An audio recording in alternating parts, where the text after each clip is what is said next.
Whew. Where do I begin? Hi everybody, this is drawninjakc, and I'm here to explain why I've been MIA for the last couple of weeks. I think that all the stress from 2020 has actually gotten to me. It's not something that I felt at the beginning of 2020, but as the year progressed, I think that I realized that there's a lot of things that I was deflecting or just not dealing with or wasn't seeing because of certain situations in my life. Let's start from the beginning. In January, I was working at a print shop, which I thought was a pretty good deal. It allowed me to, do art. It allowed me to also have a job that I knew because I also owned a print shop. But when COVID started, everything just changed, and I had a job as an art teacher, and that was still available. So since I wasn't able to go into work at the t-shirt printing shop, I started my job as an art teacher again, and again that was still open, but now it was virtual because nobody were allowed to go into the schools. So all my art classes were virtual, which again, although it was a strange situation, it's not something that I've ever done before, but I dealt with it because at least it allowed me to interact with the kids to some level and also do art. And at that same time, I was also glad because I ran into the 100 Days of Sketching Challenge by Kesh. So I decided to actually take on that challenge because I wanted to wake up every day looking forward to doing something, because I got to the point where I would just lay in bed because there was really nothing to do. I taught art 3 times a week in the afternoon, and that was it. Other than that, there was nothing else to do. I didn't get up to go to work because there was no job to go to. So when I ran into this 100 Days of Sketching Challenge, I saw it as a complete blessing because it gave me something to do. It gave me something to wake up to. And, knowing that you guys were waiting for my next drawing was always, always inspiring and motivating. So I always made sure that whatever drawing I did it to the best of my ability because I knew you guys were waiting for something really cool. And it allowed me to do that every day, to get up inspired, knowing that you guys are waiting, and then using that to do my best art for you. And like I said, I always will give you my best, and I always gave you my best. So no shortcuts. And so along with that, my son was also, of course, doing school from home, and being with him allowed me to also just, I don't know how to put it, just with being with my son, we're always together. He's like my partner in crime. He's an only child, so it's me and him. So I have to walk the fine line of being his father and also his friend. So we play video games together, we play chess together, we even have 2 YouTube channels. Although we decided to set mine as priority because I'm the one that needs to make the money at this point. He's taken care of. But so having him also alleviates a lot of the stress and a lot of the other things that come with 2020. And that was a big blessing to me. So I didn't really feel the stress of 2020. I didn't really feel the way that everybody else was feeling, because everybody was saying, fuck 2020 and this and that. And for me, it was like 2020 is like the best year for me because I'm here spending a lot of time with my son, and my channel, because of the 100 days of sketching, my channel and some advertising, I think my channel just seems to be growing very rapidly. And I guess it seems that since people are home, they're watching a lot of YouTube, so they're watching my channel, and everything just seemed right. So whenever someone said, F 2020 or whatever, I was like, speak for yourself. I'm having a stellar year. And that's the way it always went. And, I enjoyed moving from one thing to the next in terms of my YouTube channel. And, I had to stop the 100 days of sketching. I had to actually stop the 100 days of sketching because of the 100 days of sketching, because of the artwork that I did on there. I got a lot of commissions, but I was so dedicated to doing this 100 days of sketching that I started putting the commissions on the back burner. And well, you can't really put people's commissions on the back burner because they start sending you emails and stuff. Where's the drawing? When's the drawing going to be done? What am I? So I literally had to make a decision whether to finish the 100 days of sketching or to do these people's, commissions, because the 100 days of sketching weren't making me any money really by doing it.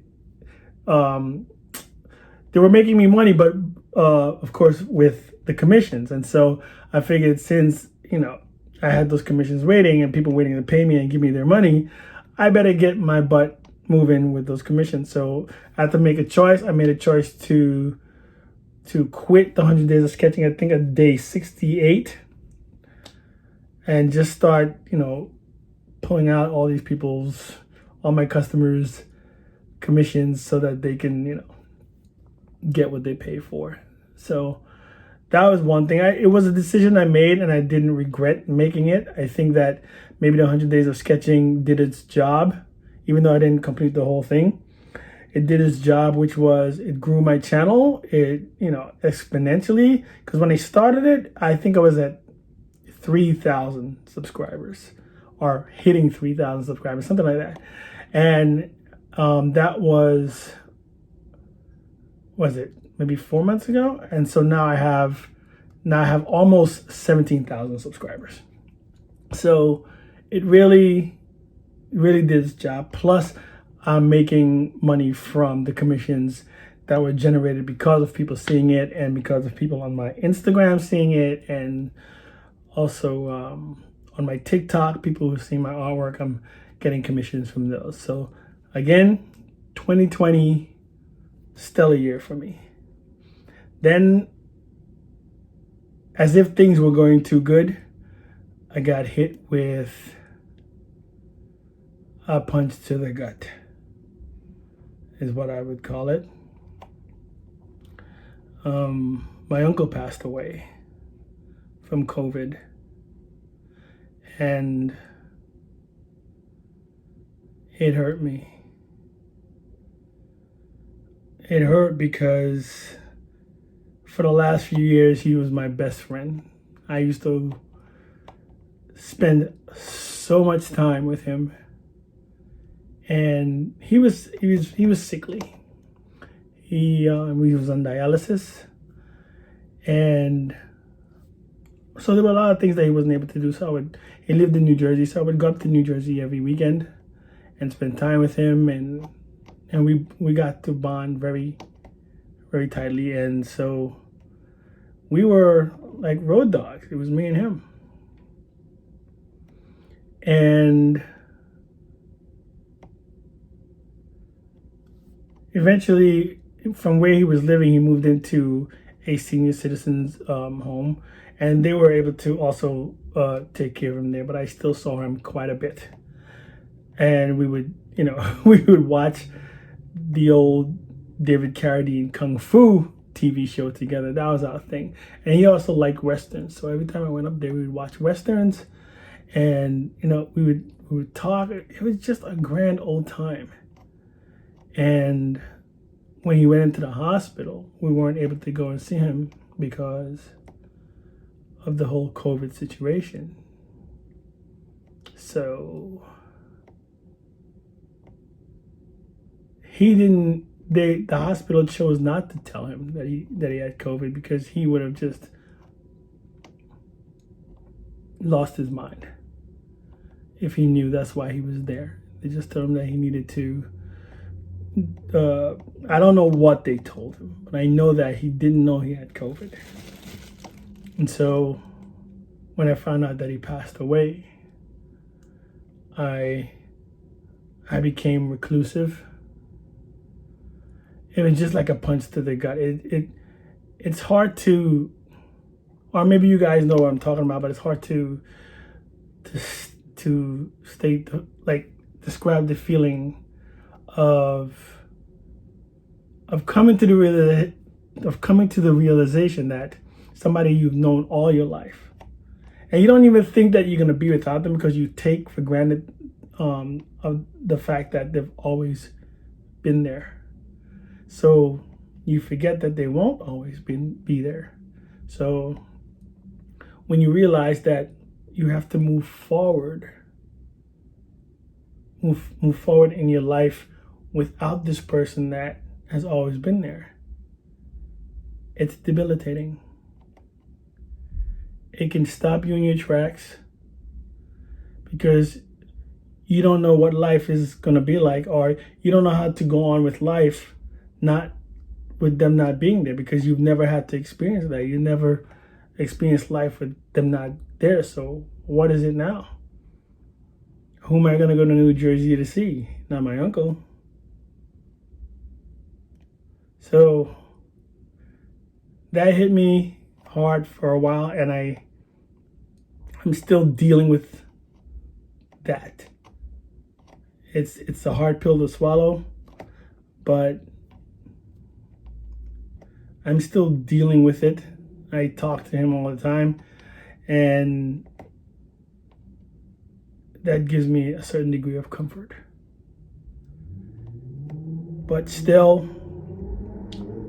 it kind of stopped me.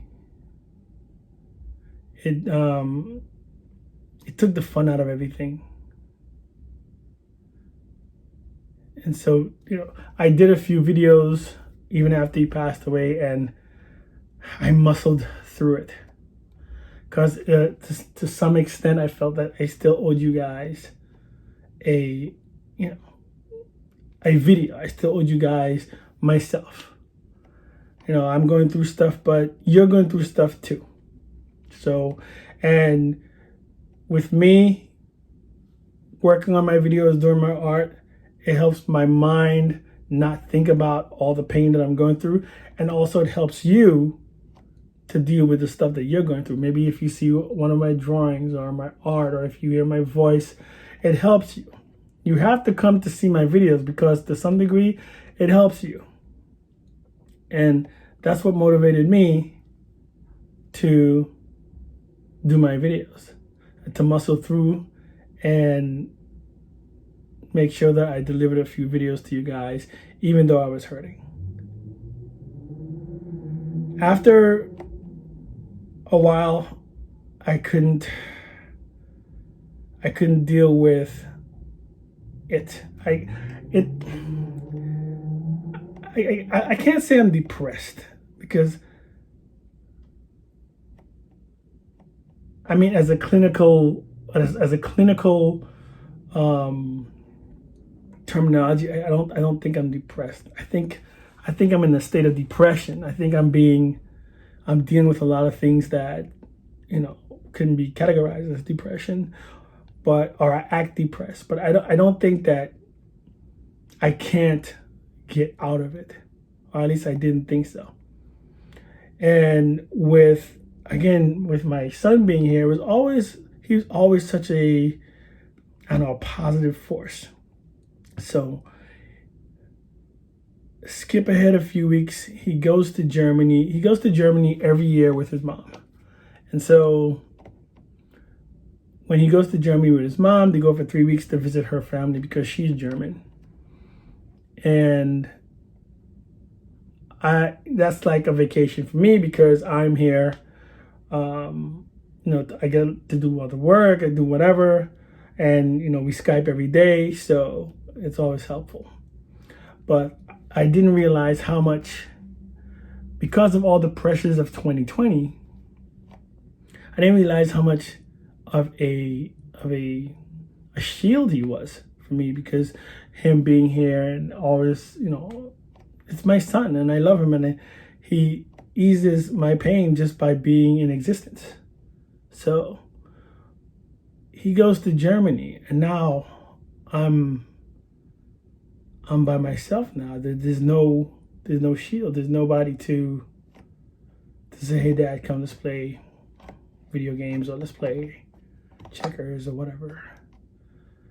So now it's me and my demons alone, and everything that's happening comes straight to me. There's nobody to deflect it for me. So now I have to face it. I have to face the death of my uncle. I have to face the fact that I've been in the house forever, that I'm not really interacting with anybody else. Even when I go for a walk, and I try to go for a walk every day, but I never get a chance to do it every day. That it feels like the walls are closing in, because now I'm by myself to hear all the voices that are, that can be telling you everything you don't want to hear. You're not good enough for this. You need to work harder. What are you doing? Get up. But you just don't have the energy to do it because of all the things weighing you down. And the death of my uncle really broke me. I didn't want to talk to anybody. His daughter and his son were trying to contact me. I kept ignoring their texts. It's just not something that I want to deal with. I didn't want to talk to anybody. My silence is my pain. That's just how I've always dealt with it. My silence is my pain. I have to deal with these things internally before I can deal with it externally. Before I want to talk to anybody, I just want to deal with the pain. And so I was just in a state of depression for the last few weeks. And I just couldn't bring myself. Like, I would get up every morning, but just felt like doing nothing. Because I just didn't have the motivation. There's nothing for me to do. And then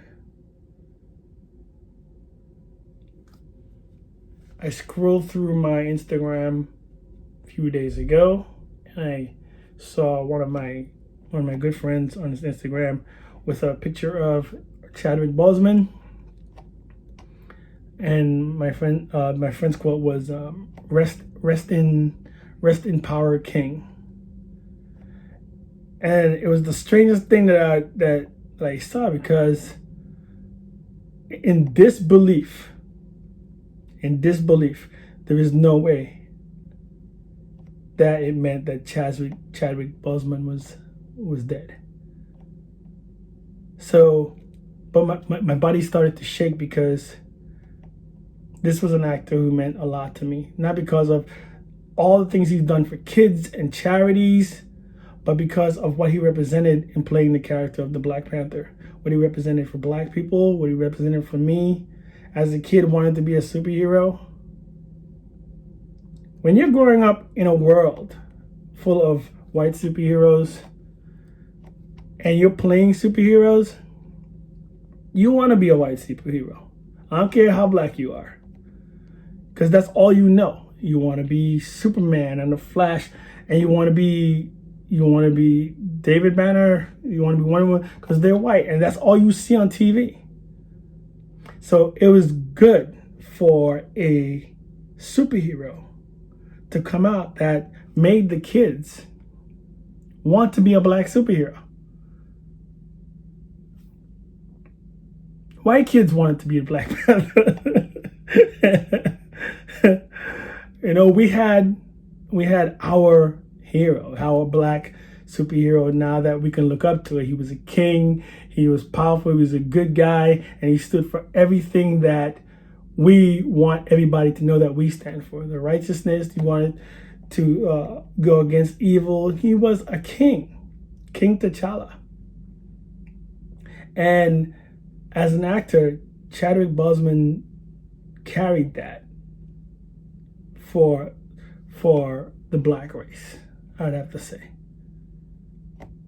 This is where he had to be to do what he did in order for us to feel that at that moment, it was the best time ever in the universe to be a black person.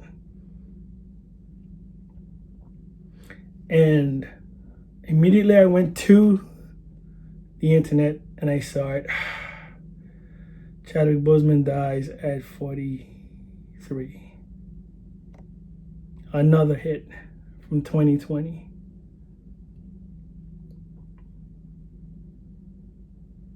That was debilitating.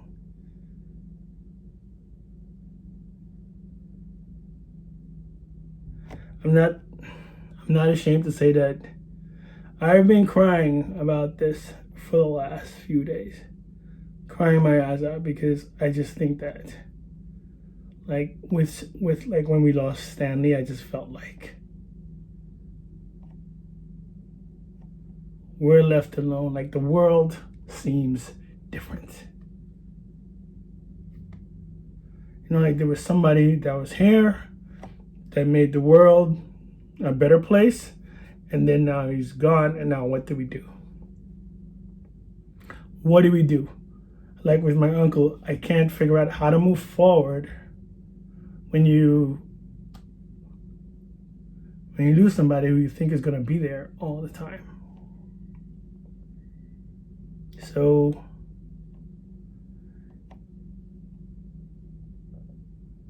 it was something that really just, again, felt like a punch in the gut.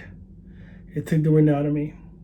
And you know, in between my uncle's death and Chadwick's death, I tried to bury myself in a lot of work. Like I created a few businesses. I started doing merch for the channel and started looking into other revenue streams and stuff, just to focus my mind on something else other than what I know is knocking at my door, and I'm not trying to open the door to it. And yesterday, I realized that I have to rise. I have to get out of it, or else I'm gonna go lower and lower. And I went for a walk yesterday, and maybe I chose to hear his voice, or it was his voice.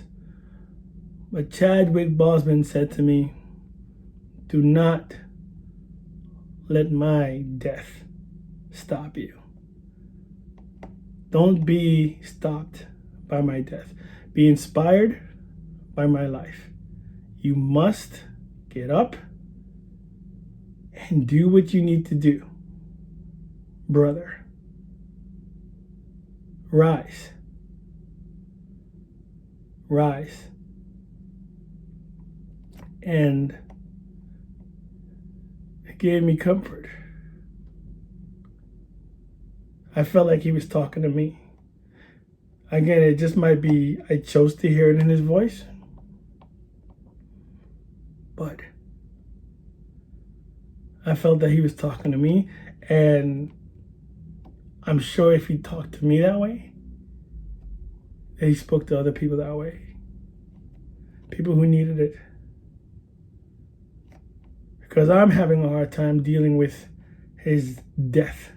I'm having a hard time dealing with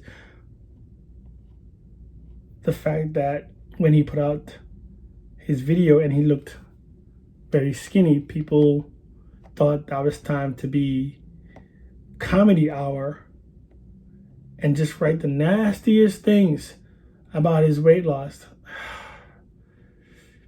And I'm going to have to find it in my heart to forgive them, because I'm just going to say that they couldn't have known that he was dying. But even if you don't know, someone is dying. and they look sick.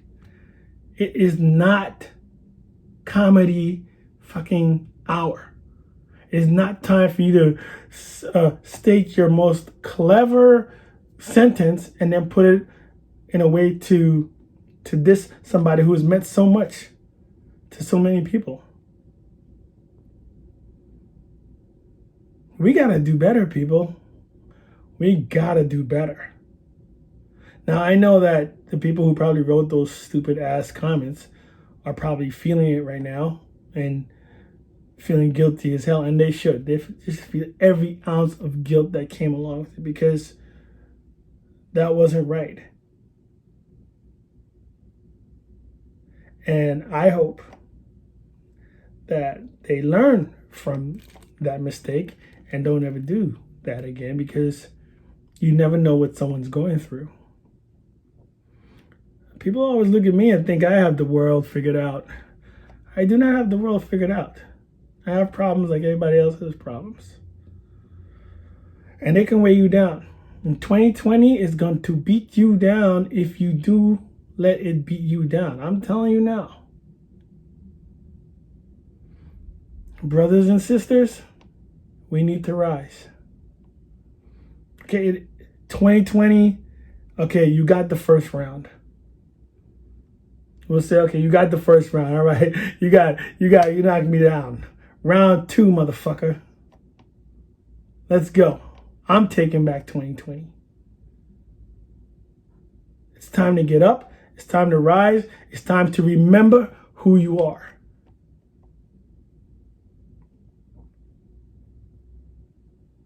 And let Chadwick Boseman's death be a reminder of that. That now we have to take back what 2020 has taken from us. We have to take back our lives, our freedoms. We have to take back our dignity. We have to take back our integrity. We have to take back our motivation, our encouragement. We have to take back our lives, our love. We have to take back everything that we lost this year, or that we gave up this year. Because we gave up. We gave up a lot of things this year. Now we have to take it back. And it starts with one little thing. For me, I made a list of things that I wanted to do, and then I accomplished them today. And that for me was a way to start. Just including making this video. Just set little goals for yourself each day, gradually accomplish them, and gain back the self-esteem that you lost from 2020.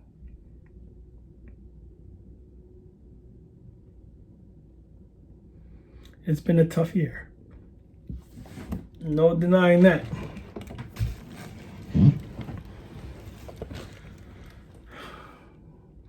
But let's be tougher.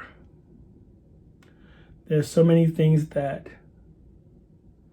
are out there to help us deal with what is going on. If you are depressed,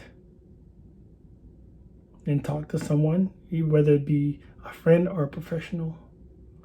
For me, I talk to my son every day on the phone. It helps. Doesn't, change the fact that all these other things are just weighing me down. But it helps. So whatever it is that you have to do, do it. And bring yourself back. Bring yourself back. Remember who you are. And like Chadwick Boseman said to me, you must rise, brother. You must rise. Don't let his death debilitate you, but let his life inspire you. Thanks for sticking around and listening to my rant. I appreciate it. I hope you guys are still awake at this point.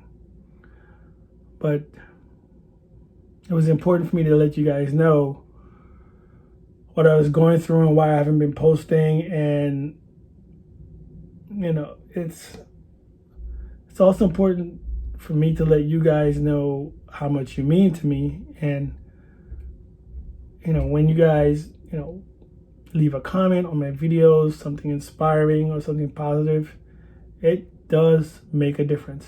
And I appreciate each and every one of you for leaving a comment and for appreciating my work and my art and for always supporting me and for always believing in me. I'm telling you, I can't put into words how grateful I am that you guys are always, you know, doing what you're doing. And I ask you to continue to do so that I can continue to feel motivated so I can bring you more content. So expect content more regularly now. I think that I've gone through hell and I kept going, like the t-shirt says, and I think I've come through the other side. And for those of you guys out there that are still having a hard time in 2020, keep going. Keep going. You're going to come through the other side. You're going to be much stronger and you're going to be better. But you must keep going. Come to my channel, hang out, make a few comments, meet a few nice people. You can talk to people in my Discord. They're the nicest people ever. So, but keep going and believe in yourself. I had to wear this shirt today in order to get into the mindset that I have to believe that I can get through this and, you know, do what I need to do. So it's back to business. It's back to the awesome drawings. It's back to the work. It's back to the stories. You guys are in for some real treats. Thank you for listening. And until I see you guys again, Wakanda forever. DrawninjakC saying, see you next time.